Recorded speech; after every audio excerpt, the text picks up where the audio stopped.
The Tsinghua PBCSF Global Finance Forum 2026 was recently held in Chengdu as one of China's most influential academic forums in finance. The event was hosted in Chengdu for the first time this year. Political and business leaders, renowned scholars, and leading experts from around the world gathered in the city to discuss the opportunities and challenges facing global financial development and explore Chinese solutions for building an open world economy and advancing international dialogue and cooperation. There are two main players in the development of frontier artificial intelligence of China and the United States. There's almost no measurable difference now in terms of performance. So whatever difference there was, China's caught up. So I think the condition in which you have the two major players, developing the frontiers of artificial intelligence will be, the situation for the foreseeable future.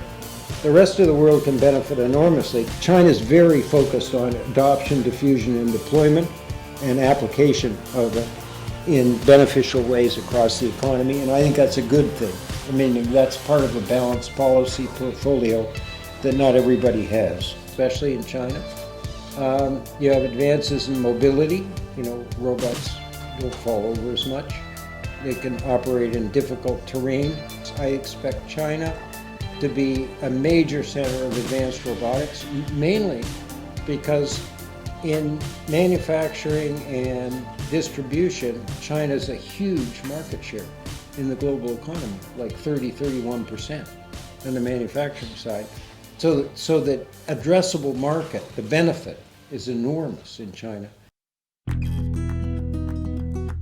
So now the Chinese economy is not just growing, but also the wealth and the income is becoming distributed in a more balanced way.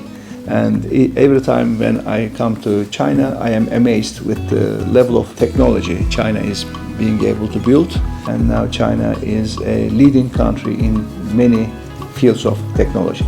There is actually different areas where different countries can learn from China. I think one of them is the state capacity, institutions, and the capacity of the state to coordinate across different sectors. I think that's important. Another important subject in China, I think, is the human resources, the education, and also how people are educated, trained, and led into workforce. The human resources management and having a good education system is also helping China to advance. Another important subject is macroeconomic stability. I think that's very important because that stability contributes trust and confidence. So I think also China has set an example to other countries where macroeconomic stability, long-term stability actually helps long-term sustainable growth. The Belt and Road Initiative was announced first time in Kazakhstan, in Astana, capital city. So it was 2013. Since those time, I think Kazakhstan and China cooperate in kind of restoring the ancient Silk Road. So it's like a physical infrastructure for trade, for investment. Since those time till currently, it was built a lot of railways, dry ports, airports, also gateways which connect Chinese goods to Kazakhstan and Kazakhstani goods to China, like connecting Eurasian countries to China and South Asia. Historically, already more than 30 years, Kazakhstan and China built very fundamental strategic relationship between each other. China is doing in artificial intelligence area is also fascinating, like healthcare and education from one side, but mainly manufacturing from the other side. I think in this term China is first mover advantage, so they're developing new models which simplify life and kind of creating a big advantage for users of these technologies. In these terms, it's not interesting only for China, and when China will share it is knowledge with the neighborhood, with the Belt and Road countries, for example. So this is something which can also kind of help us to build joint platform. So it's related to 5G, it's related to the smart cities, it's related to the infrastructure development. And also it's very much important for the financial market. So this is China contributing to the system, which is a rules-based system globally. So I believe that China will continue to participate a very significant role in the growth of global economy.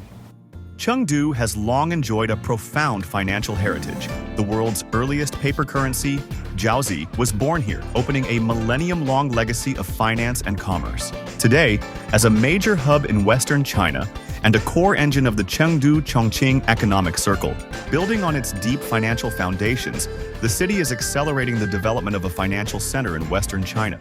The hosting of this forum in Chengdu has injected strong momentum into the city's efforts to connect with global financial resources and empower new quality productive forces.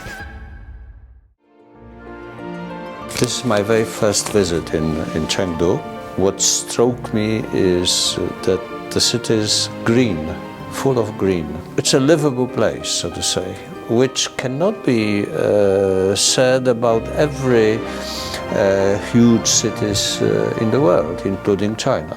It would be useful to have twinning agreements with cities in Poland to exchange experience on, for example, on urban planning, on zoning, probably also on industrial cooperation.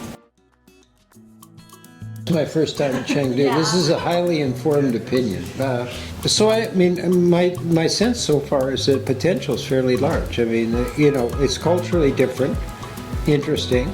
There's a fair amount of technology around. There's the need, I imagine, for a major financial center in the southwestern part of China, just because it's helpful. There's an element of the way the financial sector interacts with the real economy that involves personal contact, notwithstanding all these virtual things we have around.